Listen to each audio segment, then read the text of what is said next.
Alright, hi everyone. So guys, we're going to go ahead and get started here. We got a good treat of a lecture for you today. Today we're going to be talking about FPGAs and combinational logic 2. So here's our agenda for today. We'll start talking about a little bit more about combinational logic, basically pick up where we left off last lecture. We'll talk about some more advanced constructs in Verilog that let us do some abstraction, and then we'll transition into talking about FPGAs, your DE10, and then how we'll actually use the hardware over the course of DAV. So, to start. So last lab, I think it was, or last lecture, Prem asked a question when we had an example for like ORs and XORs in Verilog. He said, isn't the whole point of Verilog to be able to abstract away from the gates? Why are we still doing the gates? And that was sort of an introductory lecture, but we do want to abstract away from the gates. So we'll briefly discuss two constructs that are important for now, and then there's some more that we get into. The first of which, this is out of order, is the ALU. The ALU does math. Addition, subtraction, multiplication, division, or XOR, whatever. And in Verilog, you can just basically have it synthesize an ALU by using a plus or a minus or like the asterisk or a slash for divide. You don't have to implement that. If you're interested in this space, it's very common to be asked about ALUs in interviews, so you should look at that on your own time. Or if you're interested in a project that's going to need math, you should look into that, but we're not going to spend a lot of time talking about it in DAV. We will talk about multiplexers now, though. So this is a multiplexer, and it basically takes in some inputs, and then it has a select signal, and then it has an output. The inputs and the output have to be the same amount of bits, and then the select signal's bits are going to depend on how many inputs there are. So if we have a 2-to-1 multiplexer, we have two inputs on the left, the D0 and D1, and then we have one output Y, and the select signal is just going to basically select which of the two inputs gets passed through to the output. Now D0 and D1 could be as many bits as you want. They could be 8-bit signals, they could be integers that are 32 bits, and then your signal will just say what the output will be. So if your inputs are 32 bits, your output has to be 32 bits, and then the S signal will just say which input is going to be the output. And then that's the actual circuit diagram. We have some AND gates, OR gates, and an inverter.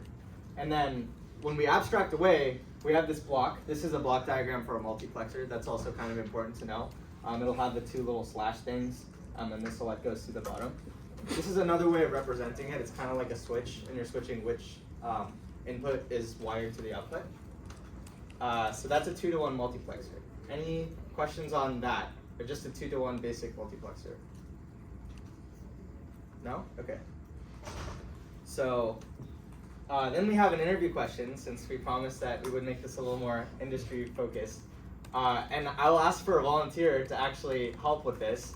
That's an 8-to-1 multiplexer.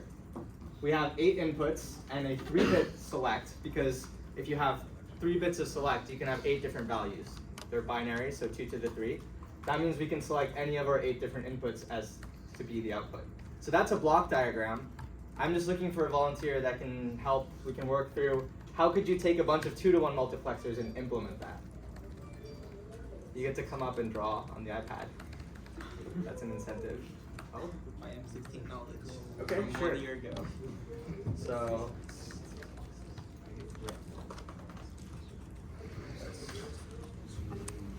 okay.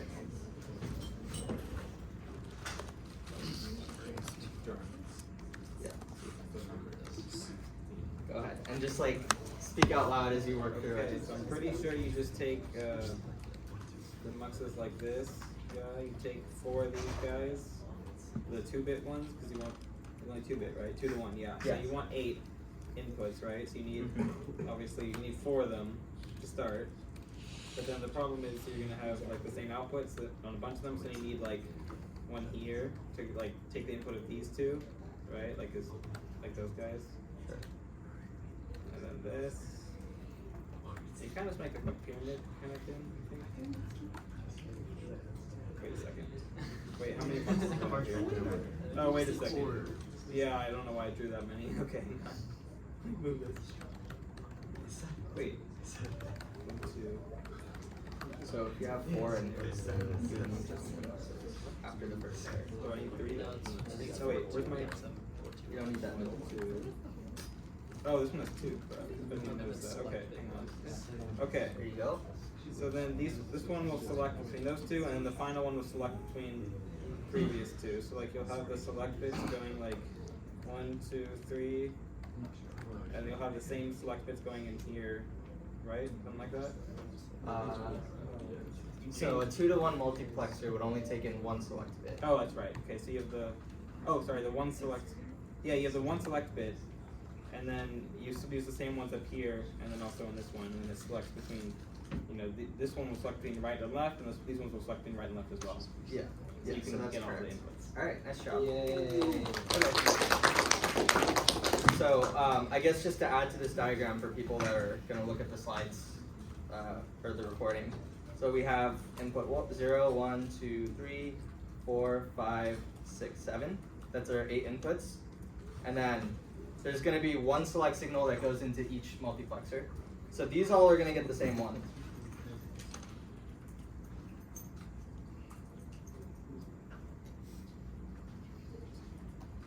And we have to figure out like which bits go where.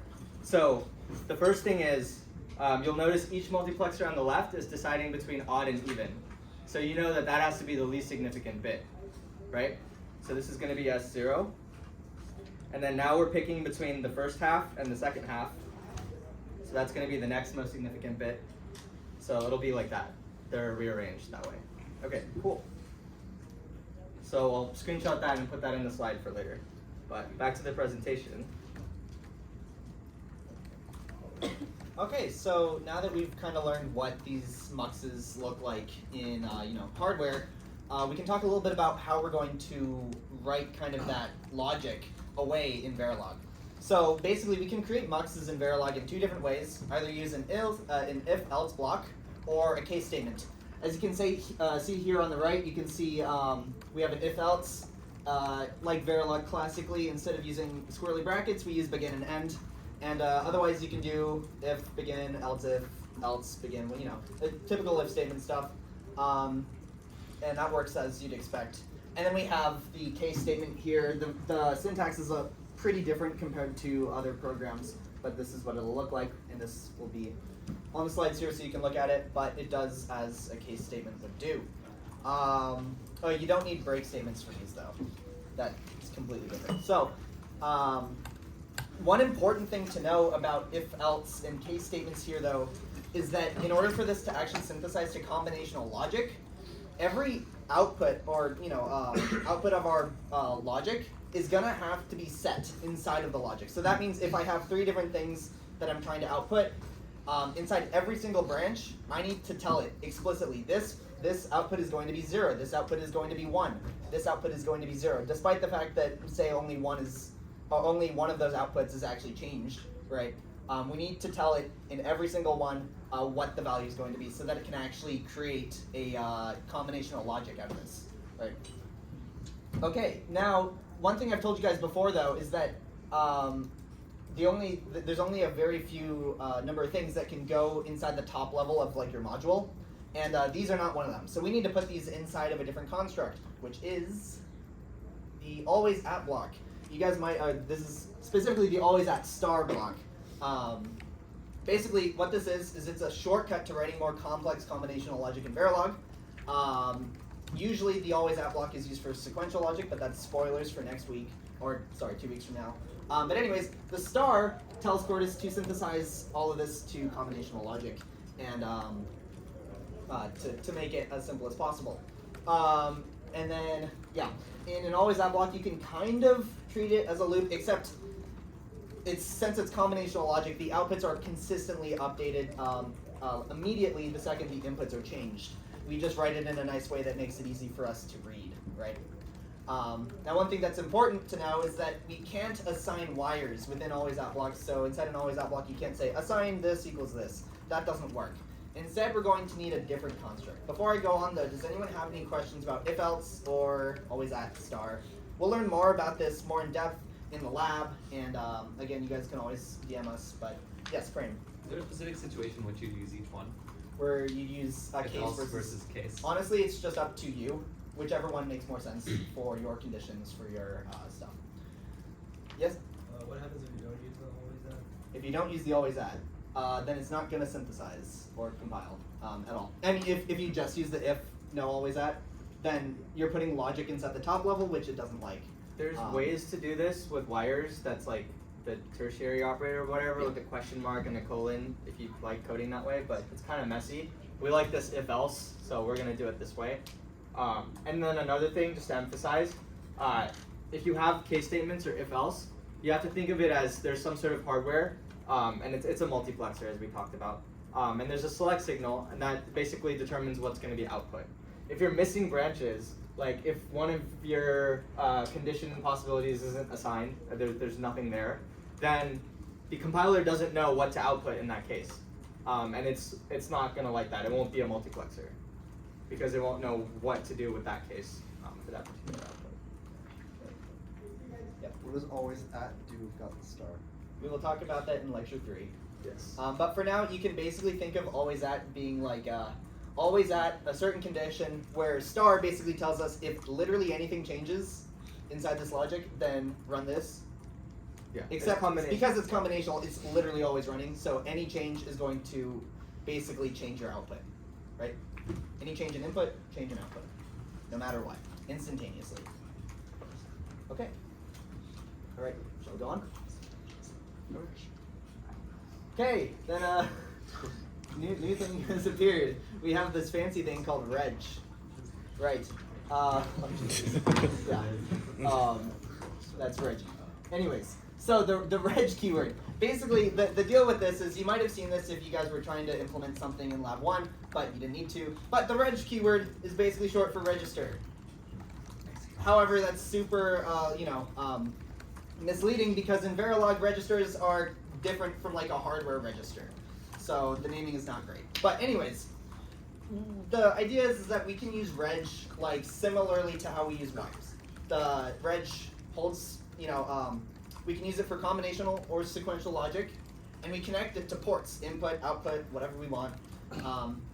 And the thing is that we have to use reg inside of our always at block because basically a reg, you can think of it as something that holds its value after you set it, right? It can have multiple, they retain itself on its own, and it doesn't have to have logic constantly feeding it a value, right?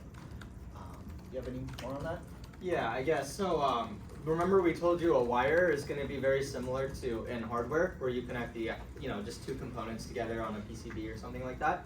And that means that whatever value is in one side is always going out the other side. And if you disconnect the wire, it's kind of ill-defined what is actually in it, right? The reg works differently. You can still use it to connect things, but you can, in theory, only have it connected to one thing, and just let it sit there. It doesn't have to have an input. It can just be vibing. Yeah, and then the big thing is you can't assign them because they're not wires, and then you can't use wires like reg because they're not reg. But functionally, it's going to be very similar in Verilog. It's a really confusing thing. Reg in Verilog could be either combinational or sequential based on how you use it. If you put it in an always at star block, like Tim mentioned previously, it's guaranteed. It's pretty much guaranteed that you're trying to use it in combinational logic. We'll talk about other use cases later. Yeah, so we'll talk a lot more once we get into sequential logic. We'll talk more about what reg actually does, but for now you can assume it is like a wire, but you can use it in always at star blocks. Okay, so now we have a code example. So when we declare reg, instead of wire, we just write the keyword reg. And then something else that's interesting is if we want to assign our output in an always begin end block, that also needs to be a reg. You still need the output keyword, so that becomes output reg. And then we're just going to leave the inputs as is because the inputs are going to be driven by some other module, right? We're kind of just designing a box that has ports, so we don't have to worry about the data type of the input. And then there's our always at star. In C, C++, other languages, you might have curly braces to wrap logic. In Verilog, we use begin and end. It's a problem for me when I start writing C again because I start writing in begins and ends and it doesn't do anything. But the always has begin and end, and then the if and else also have begins and ends, and those correspond to like curly braces. Verilog doesn't actually care about indenting, but you should because it's going to make it a lot easier to find if you're missing an end or to basically trace through your logic. So here we have an arbitrary example. And basically we have two inputs and then a third input that's an operation. So if the operation is 1, that's a 1-bit, then we're just going to have a temporary, and it's going to be an AND gate between the input A and input B. And then if it's a 0, it's going to be an OR. And then regardless of what it is, we're just going to flip that. It's going to be a bit flip and an inverter, and that's going to be our output. So it's just an arbitrary example. Does that make sense, the syntax here, and I guess the example? Because the next thing is, to confirm that it's combinational, I'm going to ask a volunteer to draw this circuit. Should be just a multiplexer and a couple Yeah, of... it's a multiplexer and a couple gates, yeah.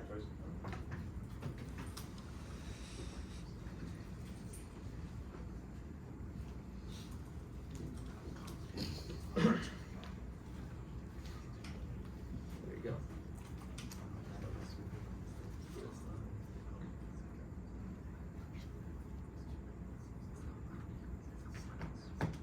And feel free to tell us what you're thinking about here.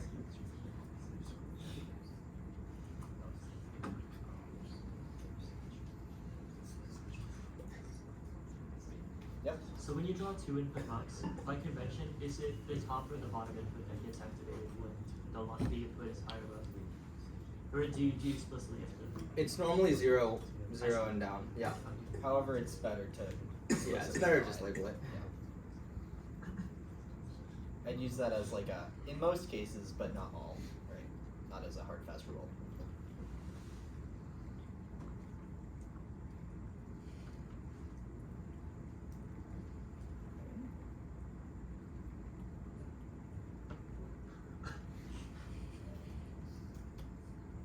You got this.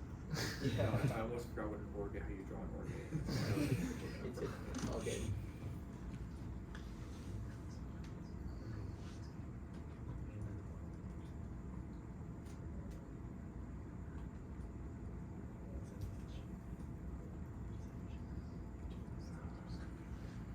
Clean drawing. It's a lot better than my professor's.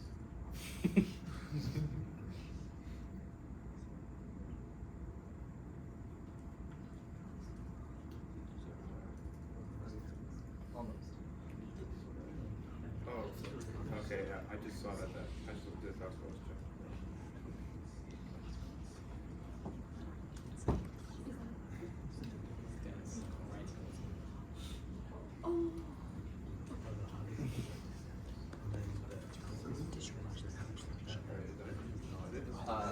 I think so. That's right.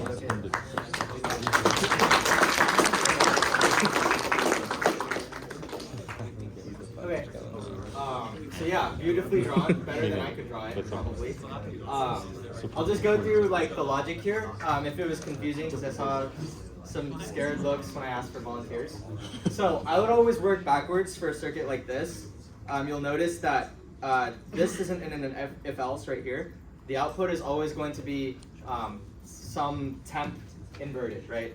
So that means we have an output, we have an inverter, and then this is temp, right there. And then temp has two cases, so we have a mux. One of the cases, if operation is 1, that's this one right here. Oops, I don't know why I'm drawing it there. If operation is 1, then we have the AND gate, and then if the operation is 0, we have the OR gate, and then A and B are our two inputs, and they're just both connected to both of those gates. So yeah, that's all.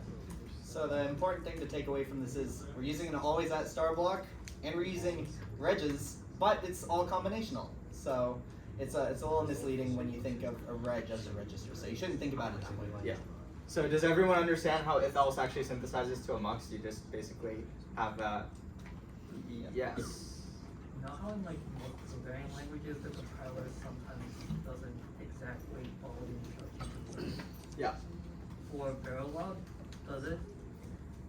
Does it sometimes do optimizations? Yes. Of changing which logic is? Yeah. So that's one of the things with FPGAs that we'll get into is that there aren't actually like muxes and AND gates and OR gates in there. There's something else that we use. And different compilers will compile and synthesize them in different ways, but that's pretty much like a circuit that simple is guaranteed to be a mux, basically. Yeah. Yeah. I just wanted to clarify. What was the? Did you guys say what was the main difference between a reg and a wire? Or are they just pretty much the same? Yeah, so a wire always has to have some input value driving it, right? So it has to have something else that is connected to an input and something else connected to an output. Whereas a register, or sorry, the reg, Yeah. I'm getting myself tripped up here. A reg, you can have an input sometimes. You don't always have to have that value driving it at all times, right? At least in the code from here, right? So instead of saying assign our value to this, it's instead we're kind of assigning it to a couple of different things through that mux, right? So by telling it that it's a reg, we can kind of it allows for more complex. I wouldn't get too into what it means. In fact, there's people that have called for changes in what they're called because they're so frustrated that they're two different things, even though you can use them interchangeably in a lot of different cases. So it's just a stupid definition in Verilog. I'll get to your question in just a second. But just out of curiosity, of the people that have been working on Lab 1, how many people got anything like a multiple driver error or something like that? So I had someone message me. Okay, so I guess I can kind of, so in the lab you have to do a few different steps to an input, right? If you try to do like input equals some operation on the input, or temporary equals some operation on a temporary, it's gonna get mad at you. And the reason for that is temporary already has a value. So how could it be the output to some other thing, right? Because when you think about a wire, it has one value, you can probe it with a multimeter, and you get something. And if it has two values, then you have some sort of short. It just doesn't work in hardware. Reg works a little differently because you can tell it to do something, and then you can tell it to add one to itself. And it's gonna add another circuit and then add one to itself. So that's the main difference in hardware. That'll be more clear when we talk about sequential logic. But yeah. Okay, so in terms of using reg, could you in a module just declare a reg variable and then just make it assign it as a constant? Yes. Okay. Yeah, you can do that. Yes. And in what cases would you use a wire instead of a reg? If you want to. There's certain cases, but pretty much if you use a reg and you use it combinationally, when the compiler compiles it, it'll just change it to a wire, so you don't really have to. A lot of times it's easier when you're doing a top level and you want to connect components together, and you know that those are just simple connections between the output of one to the input of the other, you would use a wire. But if you want to do some sort of logic with it, it's usually better to use a reg. Yes? Since the always at star makes the entire thing combinational, what would happen if you put your out equals not temp outside of the thing at the end of the module and then made it a wire instead of a reg? Yeah, so one thing, the always at star is for combinational logic, but it doesn't necessarily make it combinational. You still have to be aware of what you're doing, and there'll be some details on that in the lab. But yeah, what you could do is you could have this just be a regular output wire, and then just assign it equal to the inverted temp, and that works just fine. This is just a syntax example of output reg. But yeah, you're right, that would work. That's probably better practice. Any other questions? Yes? Can we use logic instead of wire or reg? Yeah, so we had a debate on whether to teach logic or not, and we decided against it just for not having too much syntax. But for those people that are wondering what logic means, someone in System Verilog decided that it was really stupid to have to track what's reg and what's wire. Wire doesn't work in always at star, reg doesn't work outside of always at star in an assign statement. So someone said, why don't we just use the keyword logic, and then the compiler will just decide what it should be. And that's a construct that works, and you can use that if you want. We would prefer if you use wire and reg just because it's a Verilog thing, and not a System Verilog thing. So if you try to use logic in regular Verilog, it won't work. Yeah, but yeah. It's also good to think about exactly what you're writing here, and in order to make it in such a way that it's going to be efficient combinationally. And there's certain companies that do chip design that exclusively use logic too, so it's a valid construct. Okay. All right, shall we go on? Yep. So this was the drawing, but we're good. Okay. I don't know why this is not. Okay, there we go. So here's the improper use of an if-else, and that's if we get rid of that else branch, right? And I want someone to explain to me why this is no longer combinational, if you have an idea, or what would be wrong with this. Yeah. not every branch has like a value for temp. Sure. So, but like, what about that at a circuit level would make it like illegal or not combinational? So then in your mux, which like a 2-to-1 mux or whatever, if you only have one of the inputs having a value and the other is just like undefined, it's just gonna be like you don't know it's there. Yeah, so exactly. So it won't synthesize a mux, it'll synthesize something else. And the idea is, if we describe what to do with temp, only if the operation is 1, and we don't otherwise, what it's gonna assume is we want temp to just stay whatever it was before. And that involves memory. You're asking temp to remember what it used to be. And that's something called a latch, which we'll get into the next lecture. But yeah, that's what happens if you don't have all your cases in an if else branch or a case statement. Is it tries to remember what the value used to be, and then it's not combinational, and we just want combinational circuits for now. Any questions on that? All right. Okay, so here's a quick summary for that entire thing. Basically, wires need a sign statement, and they cannot be in an always block.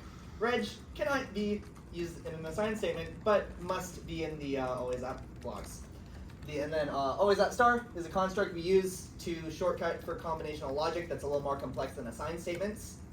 And we can use if else and case statements, to help our logic there. And as well as the important thing is they need to always be assigned, so every single value that you're trying to have as an output needs to be set inside every single branch of your logic, right? And then if you use a for loop, we didn't talk about them here. We will talk about them in the next lecture. Well, it'll be in the lab too. It'll be in the lab as well. We'll have syntax on that. For loops, the length must be fixed and known by the compiler so that it can basically do all the logic for you. Yeah, okay. And then, of course, if your output is inside an always block, if you're setting your output inside the always block, then you need to declare as an output register or reg instead of output wire, or just output. Okay. So that was the heavy part of the lecture that involves like big brain thinking and learning. So we're gonna transition to a much lighter portion. But before that, if you have any questions about combinational logic or anything that we talked about on this slide, you should ask them now before you forget, because we're not gonna be building upon this for the rest of the lecture. You can kind of ignore the for loop stuff for now. Yeah. I wouldn't be too worried about this. Nothing? All right. Cool.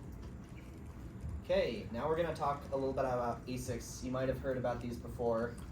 We talked about them last lecture, but we're going to go in a little more depth here. Okay, so basically an ASIC is an application-specific integrated circuit. So you have all these logic gates and stuff that you've been designing either in your logic classes or that we just showed here. And basically what an ASIC is that, but like in silicon, in hardware, designed and fabricated. So the main difference that we have to talk about here is the difference between an ASIC and a processor. So a processor, like you guys all have in your computers, your phones, all your devices, basically it's a device that executes a certain number of predefined instructions. And the way that you tell it what to do is you write a bunch of instructions and it does the instructions, right? Now this is different from an ASIC in that an ASIC is just discrete logic, right? So we're going to have hardware, transistor level, ands, ors, nots, and such, and that's going to define the logic, right? So basically what this does is that instead of having to write instructions and having all this other junk in like a stack and whatever that if you guys have taken any computer architecture classes you would know about, instead we can have a custom architecture that we built on our own, and that's going to be blazing fast and doesn't need all that extra software overhead. So basically we're creating a silicon edge to digital circuit that does exactly what we want to, nothing more, nothing less. And the nice thing about these is that they're super cheap, because once you have a design, then you can make millions and millions and millions for basically just the silicon cost, which is a lot less than maybe potentially buying a bunch of processors, right? So on the right here, we have a picture of basically how designing this works. Is that we create our system, we develop it in hardware, and then we kind of write it, design it, prototype it, do all these things, manufacture, blah, blah, blah, blah, blah, test, and then we get to supply. So basically, now that we've talked about what an ASIC is, we can kind of detour to what an FPGA is, right? Yeah. So if you want to talk about that now. Yeah, sure. I'll just add on another more like, slides. yeah, I know. A clarifying thought to think about it is like, if you wanted a circuit or some component that just does like binary math, you could use a processor, but then you have to give it a bunch of instructions and it's a pain and it's really expensive. Or you could just basically print an ALU and just use that, and it's cheaper and it'll be much faster. So that's the difference between an ASIC. But basically, when we have an FPGA, we're able to cut out a lot of this, and we just basically have a thing of Play-Doh. It's like a hardware Play-Doh, and we're going to design our circuit, and we upload it to the FPGA. And instead of doing all the transistor layout and actually sending it to a factory to print out the exact specific chip that we have, it's just going to run and basically emulate the functionality and hardware that we want. And there's 2 applications for that, which we'll talk about. But yeah, that's. Okay, I don't know where this image. Oh, it doesn't show up on my screen. But okay, cool. So this is the architecture of an FPGA. Many of you have asked before what it stands for. It's Field Programmable Gate Array. And the simplified, I guess, explanation is that we have a bunch of logic gates, and this is a massive array of logic gates that's field programmable. Well, it's kind of a lie. So we have an array of CLBs, which are combinational logic blocks, and that's one of these right here. And then we have switching blocks, and the switching blocks basically determine what logic blocks are wired to what. So if we look here, that's going to be a FPGA slice, and then this is going to be that LUT, basically magnified. So this is just one of the combinational logic blocks, a little box from the previous one, just one slice. And each of the slices has multiple of these little, each block has multiple slices. So the 3 components are a lookup table, and the lookup table basically just simulates arbitrary functions. So instead of gates, we have these, and you can define what this table should actually look like. And it says based on these inputs, we should output that. And then we have a register, a real register, not the reg keyword, which we'll get into in sequential logic in the middle there. And we have a mux, and that mux is deciding whether to use the lookup table or to use the register. So does that kind of make sense? I know it won't fully make sense until we know what registers are, but that's what's in an FPGA. Yeah. You don't need to memorize this, but this is important to know if A, you're interested in this field, and B, just to know what the hardware actually is underneath, right? Yeah. So there's another drawing here. So this is kind of the busy logic, what the actual architecture looks like. Yeah, so that's the unsimplified version. This is still simplified because each of these blocks has multiple slices, so multiple copies of that. But that's your array of the lookup tables or the field programmable gates. So we all happy with, I guess, this simplification of what's going on the chip? All right. So why use an FPGA? Tim kind of alluded to this, but we can prototype a lot faster.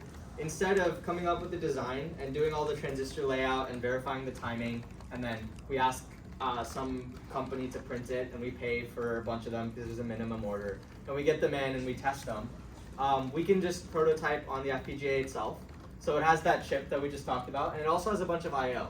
It's got pins, it's like a VGA output, and so a lot of applications you can just buy an FPGA and basically verify your digital logic on there. And then there's also other applications for an FPGA. It doesn't have to be one step towards an ASIC. For example, if you want a custom circuit, but you don't want 25,000 of them, there's no point in designing something and doing all the work and research and development to make a custom chip. If you only need 10 or 15, you could buy 10 or 15 FPGAs and just use those. And that's what a lot of companies do for accelerators, is they just use the FPGAs. But these are the pros and cons. You may, if you're interested in FPGAs, you may be asked about them. And yeah, so this is the main difference between ASICs and FPGAs. And then processors are completely different, but hopefully we've made that clear by now. Any questions on the purpose of an FPGA and what it kind of looks like? Cool. So we'll talk about our. Oh. Do you also design ASICs with something like Verilog or? So in ASIC design, there's 2 components. There's front end and back end. Front end is all Verilog. And you basically describe the circuit's functionality, and then the analysis and synthesis turns it into logic gates.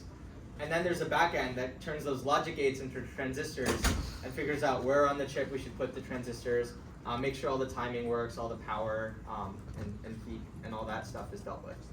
But that's not done in Verilog. Any other questions? All right, if that's all we got, then we're going to talk about the easy stuff. What our FPGA actually is, the ASIC DE10 Lite. So here's our FPGA, and a lot of arrows pointing to various things that are on it. But I'll just basically walk around here and what we got. The important thing is we have an FPGA, the big square thing in the middle. It has a lot of, well, there's a slide that we'll talk a little bit more about what it does, or its specs and stuff. The other things we got on there, we got some RAM. We might use that, you guys might use that in like, if you do a really cool final project, then you'll probably end up needing that. We have a USB blaster, that's basically the programmer. It has its own little separate chip that talks to the FPGA and programs it. We also have an accelerometer on there. Maybe you can use that in your games, I don't know. It's I2C compatible. We also have GPIO, a ton of it. In fact, there's 40 pins there, and then we also have we have basically an Arduino Uno like header set there as well. That's all compatible. We have a VGA display output. We're going to use that for sure in these projects. We only have 2 buttons. Sorry, you only get 2, but there's 2. We got 10 LEDs that we can control, 10 switches, and 6 of these 7-segment displays. So that's kind of a tour, whirlwind tour. We're going to talk about this real quick, but yeah. I have a quick question. Just looking ahead for our project things, so we can add more interactivity with the GPIO then? Exactly, Okay, that's the point, yeah. So, you'll be connecting a ton of stuff to this, but this is basically what we're given, so. And then you might have the opportunity to use another board that has it has different functionality, so. But if you're like super OP, then we'll talk about that later. Yeah. Yeah. All right, so this is the start of the show. Our Altera Max 10 series, 10 M50 DAF 484C 7G. Bit of a mouthful, but you will have this memorized, I swear. So basically, yeah, because you have to type it in every single time that you create a new Quartus project. So, but yeah, so there's our processor, our FPGA, and then inside of it, just some specs that I don't know might be interesting. We have 50,000 logic units of those that he talked about earlier. We have 3,125 combinational logic blocks. They're a little different. We can talk about it, but and then we also have 360 I/O pins to power all of that I/O that we have on our board. So yeah, it's a chunky board. That's to say for sure. Yeah. And then the important thing of knowing that is just like sometimes you want to make a really big project and you won't have enough logic units. So this is different for different FPGAs. There's really expensive ones that have like 5 times as many or more. But this will do for most of your projects, probably all of them. Yeah. I guess this is like, it's a little late to ask this, but what's the difference between Verilog and System Verilog? Yeah. So Verilog is basically you can think of it kind of as like C and C++, where System Verilog is basically an addendum and basically has a lot more things that you can use than Verilog does. But Verilog is the base language, and then System Verilog adds a ton of other stuff that's useful for simulation, for creating various data types and that sort of thing. Yeah. So for, Yeah. Sorry. I was gonna say, so for industry, people use Verilog more, System Verilog. Yeah, so synthesizable System Verilog is similar to Verilog. They just changed some of the syntax. Like, I think Blake mentioned the logic. That's like one keyword that's only in System Verilog. But it basically will just be converted to regular Verilog if you're actually doing design. Where System Verilog is really popular is for verification. So basically testing really big designs and the performance of that. And the reason for that is System Verilog actually has classes. So you can do object-oriented programming in System Verilog if you really want. So for really big tests, you can have classes and like methods and all that. So for verification, that's, yeah. So we are learning Verilog, not System Verilog? You're learning synthesizable System Verilog. So the part of System Verilog that you would use in design, and then some System Verilog that is used for testing, but we're not going to talk about classes. Okay. Yeah. But if there's a feature that works in System Verilog and not Verilog, we'll make a note. But it's mostly the same.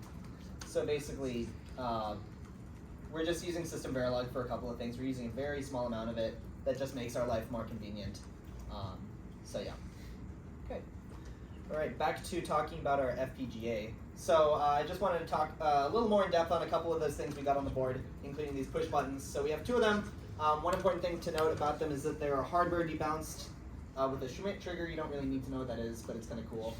Basically, what it does is that instead of making your button look like a bunch of squiggly lines up and down, because it doesn't go down exactly perfectly, it basically smooths it out so that it's one edge, which is super nice. If you've ever used an FPGA that does not have hardware debouncing, like the ones in M152A, it's awful. So, we should be happy that this is here.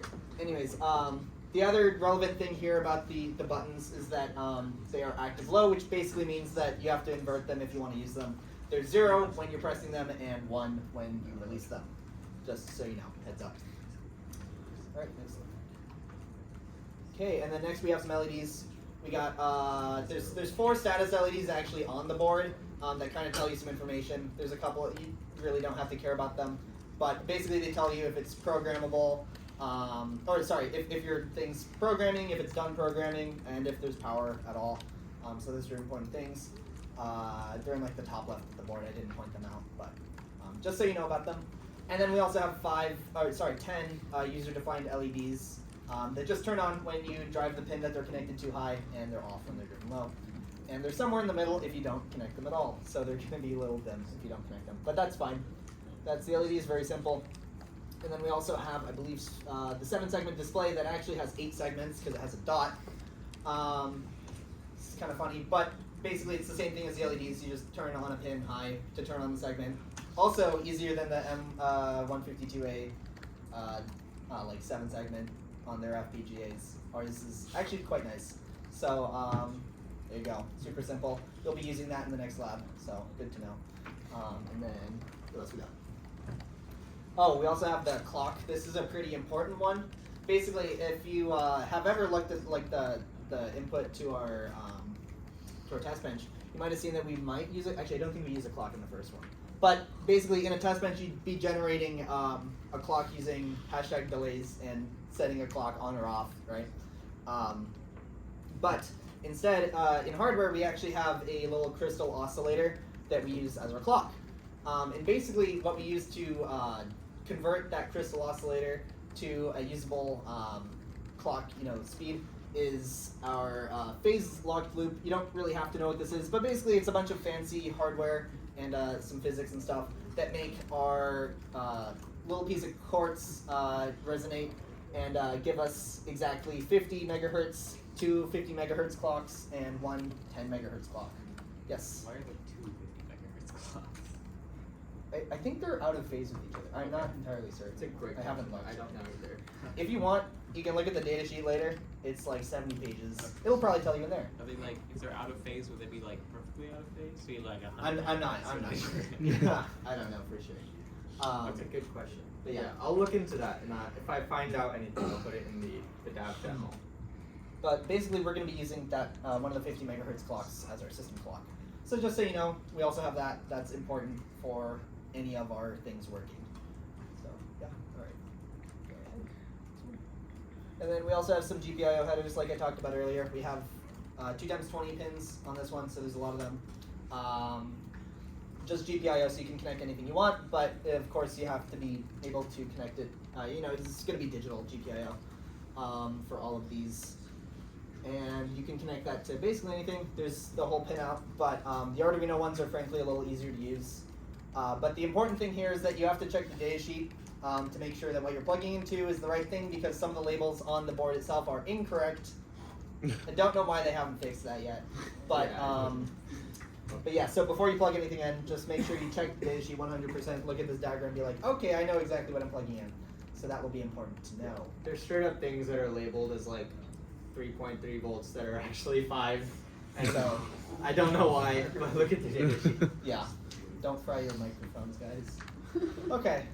Yeah, and then again, I was talking about those Arduino headers. I guess it's ops but better. Yeah. So yeah, we have a couple of things.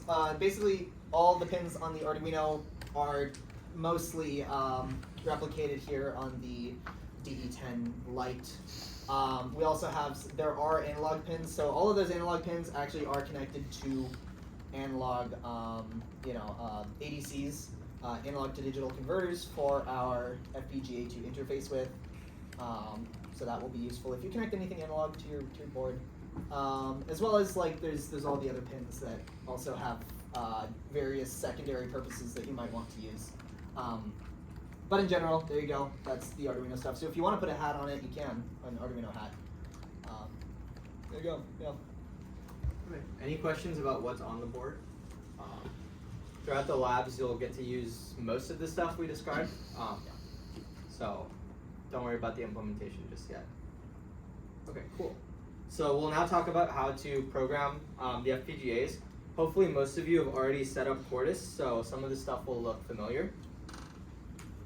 So here are the steps to compilation when you hit the compile design.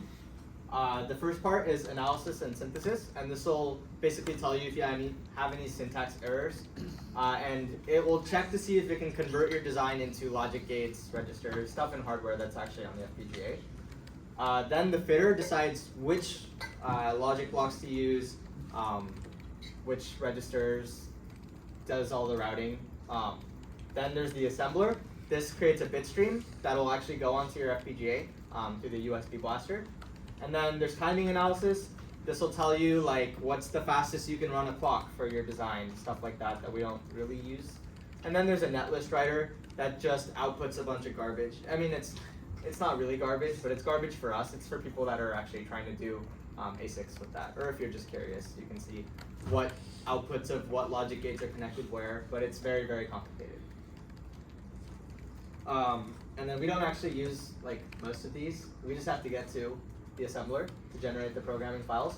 Once we have the programming files, we can program the FPGA, so we don't care about the timing or the netlist writer. So fun fact, if you click something, like if you click timing analysis, it'll run everything up until timing analysis. So if you only want to get to the assembler, you just click the assembler and it'll run everything up to that. You hit compile, it'll run all of them, it'll take a little longer, and for no reason. Okay. And then before you compile, Quartus needs to know what the top level module is. And we talked about what a top level module is a little bit in the lab, although for this lab it's a test bench. When we want to compile to the actual FPGA, it can't be the test bench. Your top level has to be a module that has all of your logic basically contained, like a big pyramid. And it also deals with like all your I/O. So your top level knows that it's connected to a 7-segment, or it knows that there's a push button, and it knows how all of that information is used.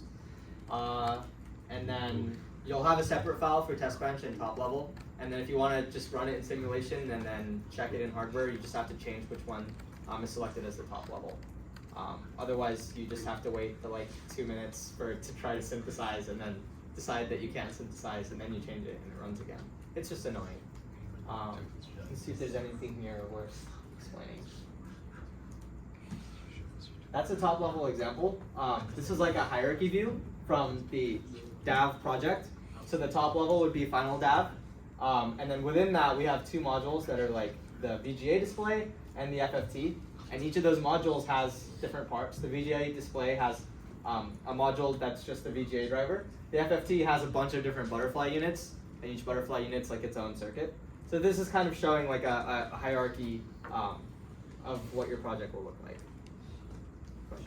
So the UUT came up in the lab, but what does the UUT stand for?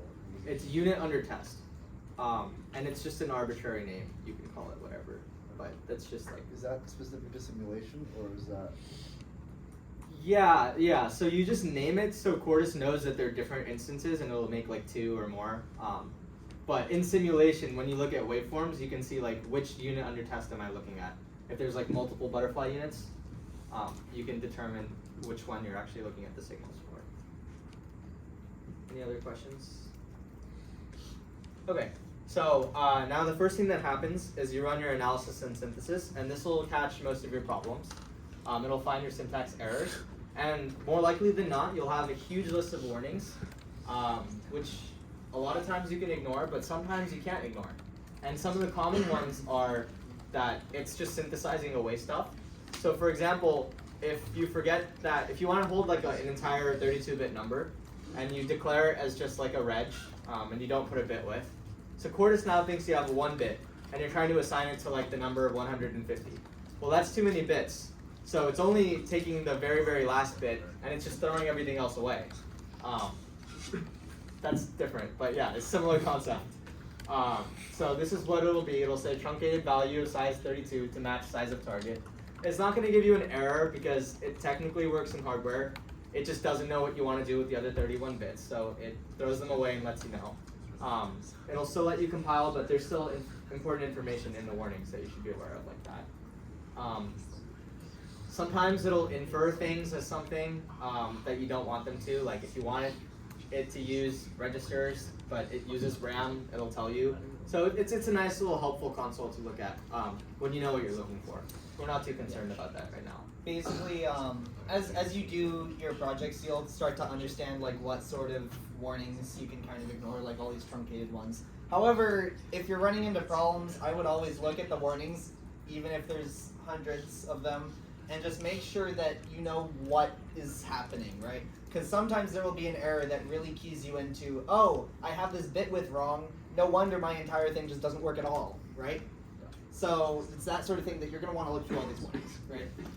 But for the most part, as long as you know, oh, I want it to truncate that 32-bit value to 1, then yeah, that's fine, right? So just and then the other thing is like if you forget to connect ports, it'll say like something is not driven by anything.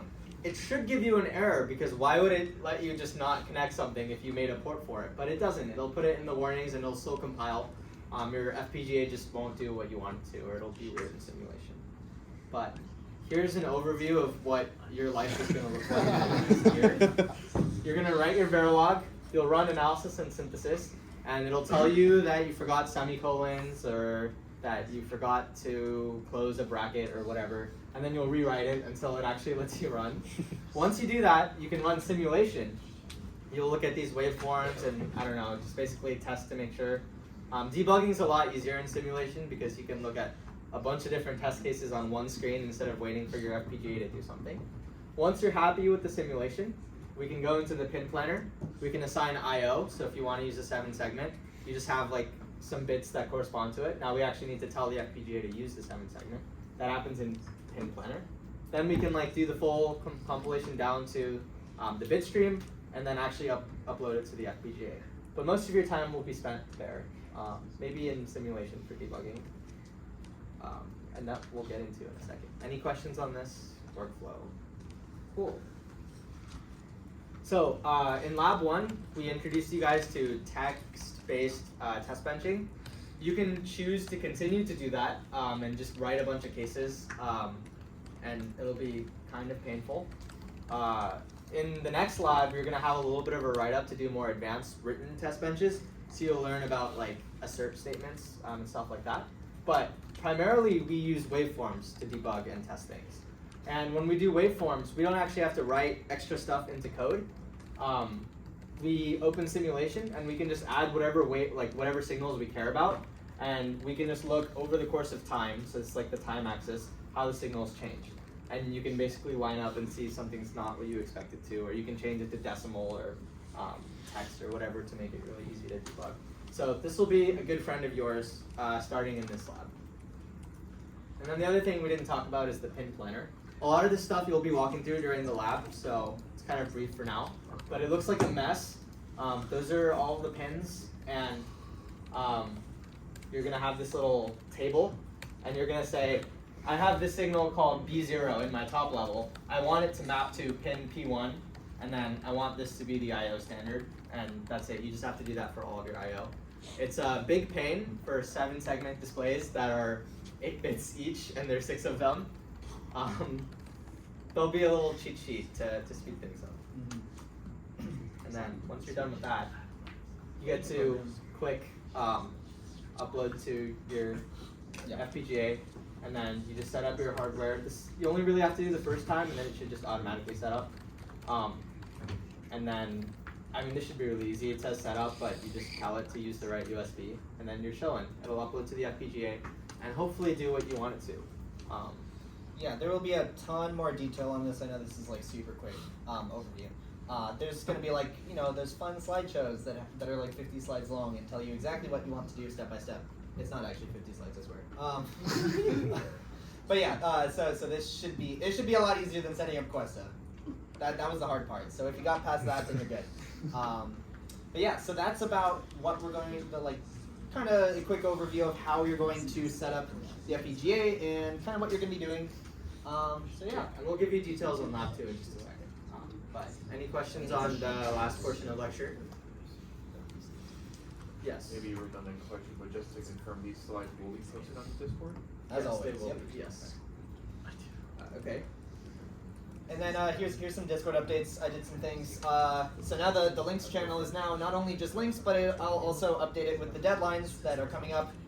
So hopefully you'll be able to be like, oh, when's that due? And it'll just be here in the. I'm just gonna edit this single message forever. So hopefully it'll be right there, ready for you to see. We also have the Google Drive folder linked where all of the slides and the assignments and resources are going to be, and then as well as a couple of pin planning, shortcuts or like some stuff. This will be more relevant when you start to put in all the pins. There should be some instructions on those. So click on those if you're curious. Otherwise, you can do it manually like the rest of us, like I did. And then in addition to that, we also formed all the teams. So hopefully you guys have at least said hello to your teams.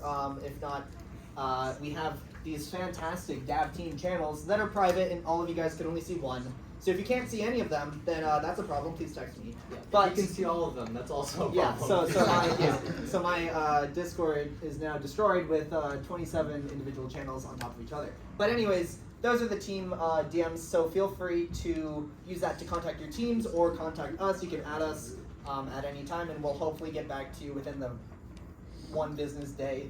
Yeah, we're better than that. We're trying to get that sub 5-minute response time. But Dominic's in the group because he's the supreme overload of the Discord server and I can't hide him from it. So, yeah. Anyways, that's Discord updates. Please use it. Thank you. And thank you guys for using the forum thing. It's really cool. So a quick update on some deadlines that you just saw right there. But basically, lab trainings due tonight. Please do them. We can't give out kits until you do lab safety trainings. Technically, you're not allowed in the lab until you do them, but, yeah. but we can't really enforce that. So yeah. Please do that ASAP. And then lab 1 is due tomorrow night at 11:59 p.m. So please also do that. I know we're going to get a lot of questions, but if you haven't started installing Quartus, I really advise you to try and do it tonight because it's a pain. yeah, if you're on M1 and you need help with EDA Playground, you can feel free to message me. Also, there's another thing you can do if you want to try to run simulation locally on an M1. Also message me if you're interested. Remember that this lab is individual, so even though you have a team, we expect everyone to submit something. Of course, you can ask your teammates for help, you can ask us for help, that's fine, but this one's individual. Starting next lab, they'll be due 1 per team, 1 copy per team. And then deposits are due Friday, 11:59. We put a list of people we don't have deposits from yet in the chat. We'll reach out again in the next couple of days. Yeah, and then last thing about the kits that we said we would hand out tonight. I was capping. We don't have the kits ready yet. But anyways, I doubt any of you guys have both the lab 1 done and deposits done and the lab safety trainings done, because that's what you need to do for your entire team in order to get the kit. So, please get that all done before you get the kit. Very, very last piece of information. Lab 2, we haven't released it yet because Lab 1 isn't due till tomorrow, but this will be released Friday. You'll actually be using the FPGA. We'll have you do some waveform stuff, and then you get to use the hardware. That means you can't start on it until you have the FPGA, so you need to get the other 3 things done as soon as possible with your teams so we can give you an FPGA. Okay, and then next time we're going to be going over this. Thank you guys for coming. I know it was a long lecture, but yeah, see you guys in a couple weeks.